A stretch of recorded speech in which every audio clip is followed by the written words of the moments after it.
நான் சுதந்திர இந்தியாவில்தான் பிறந்தேன்.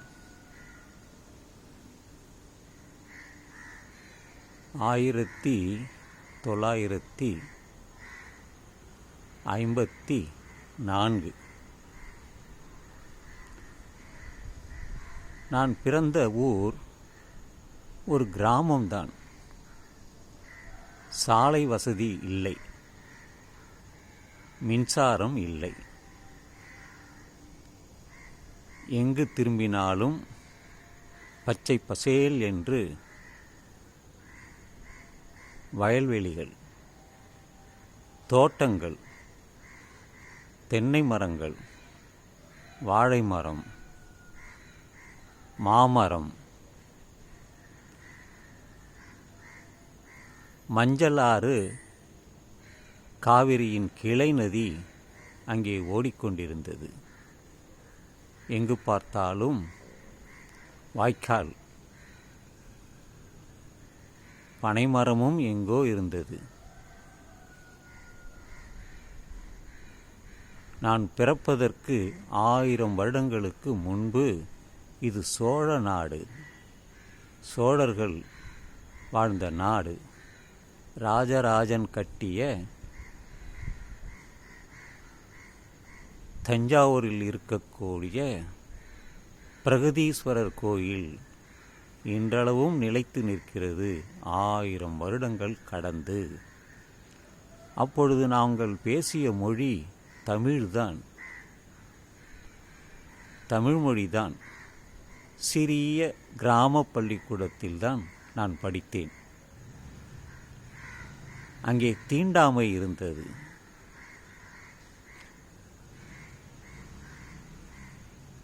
ஆதி திராவிடர்கள் என்று சொல்லக்கூடிய 2 வகுப்பினர்கள் அங்கே இருந்தார்கள். அவர்களுக்கு கல்வி மறுக்கப்பட்டது.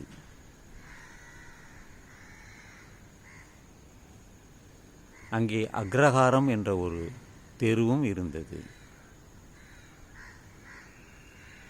மற்ற சில தெருக்கள் இருந்தது.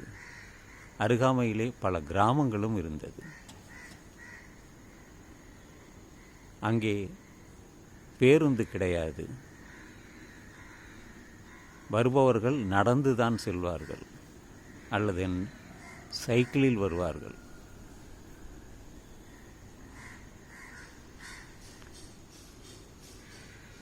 இப்படித்தான் அந்த கிராம வாழ்க்கையே நடந்தது.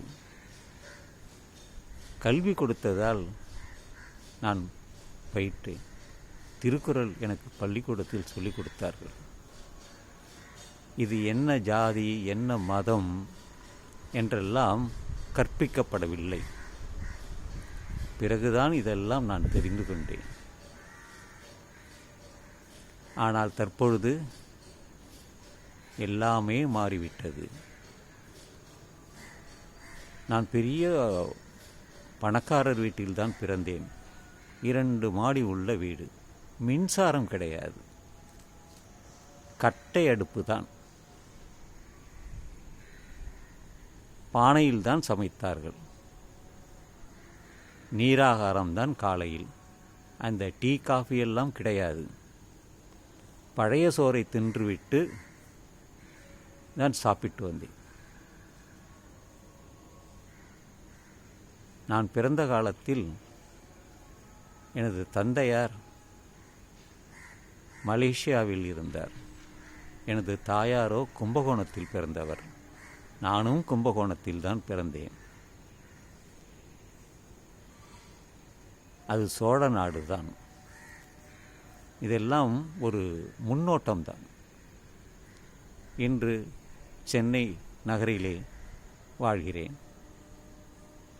கையிலே மொபைல் இருக்கிறது, வாட்ஸ்அப் இருக்கிறது. பல நாடுகளுக்கு சென்று வந்த அனுபவம் இருக்கிறது.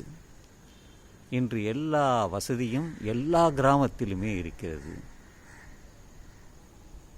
ஆனால் தற்பொழுது மன்னராட்சி மறைந்து மக்களாட்சி நடந்து வருகிறது. இதெல்லாம் மகிழ்ச்சி தான், மகிழ்ச்சி தான். இந்த தமிழில் பேசுவதற்கு மிக்க மகிழ்ச்சி. ஆங்கிலமும் எனக்கு கற்றுக் கொடுத்தார்கள். ஹிந்தியும் கற்றுத்தந்தார்கள். ஏதோ ஒரு போராட்டத்தினால் படிக்க முடியாமல் போய்விட்டது. ஆனால் நான் சுயமாக படித்து கொண்டேன்.